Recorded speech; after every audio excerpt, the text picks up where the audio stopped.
Okay, focus, we're coming from a loss, and like always, we gotta go Tato mode. So let's see what we get. 1483, we keep trying to get to 1500. So let's see how it goes. For those of you who are new, we're following this plan put together by this guy. And I'm trying to see if it allows us to get to 2400. We're struggling to make it to 1500, but I think it has nothing to do with the guy. We don't like him, but his plan is solid. Anyhow, like always, once I get to the middle game, I'm just going to keep it quiet and leave you guys with some music.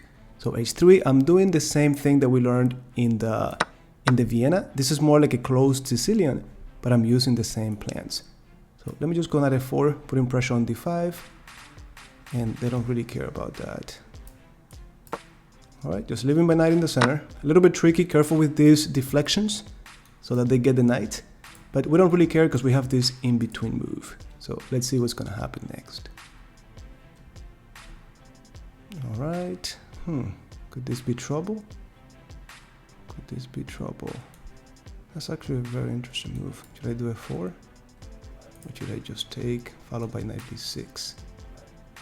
You know what, let me just go here. I'm going to let them decide. If they take, my rook gets improved. Why not? There you go. Okay. Like always, guys, we're not doing anything extraordinary. Just keeping it cool. Now, careful with this pawn. Now, we'll still have Tato on the board, so forks could be could be anywhere. Let's see what they're going to do. Okay, so let me just start by getting a free pawn. And now simplification is all I'm thinking of. Well, up a pawn, this is going to be an isolated pawn, so it's going to be easier to put pressure on as well. And now my opponent is sort of understanding what happened here. All right, let me just put my knight back in the center. And they have to be very careful with things like this, or even knight b6. Let me just go king h2. Anytime that they put pressure on my h3 pawn, I like to have my king and bishop working together. My king is safer, the pawns are defended.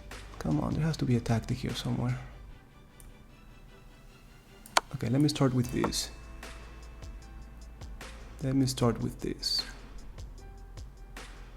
Yeah, now I'm hitting that bishop, b7. If they do rook f7, I'm going to be pinning the rook.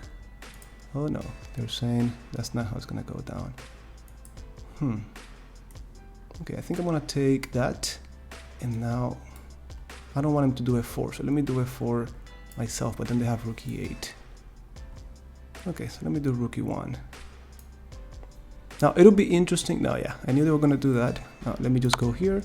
Guys, don't forget, we're up a pawn. To me, this is more than sufficient. Let's take this to the endgame and try to capitalize on that. Now, rook endgames could be tricky. Make no mistake.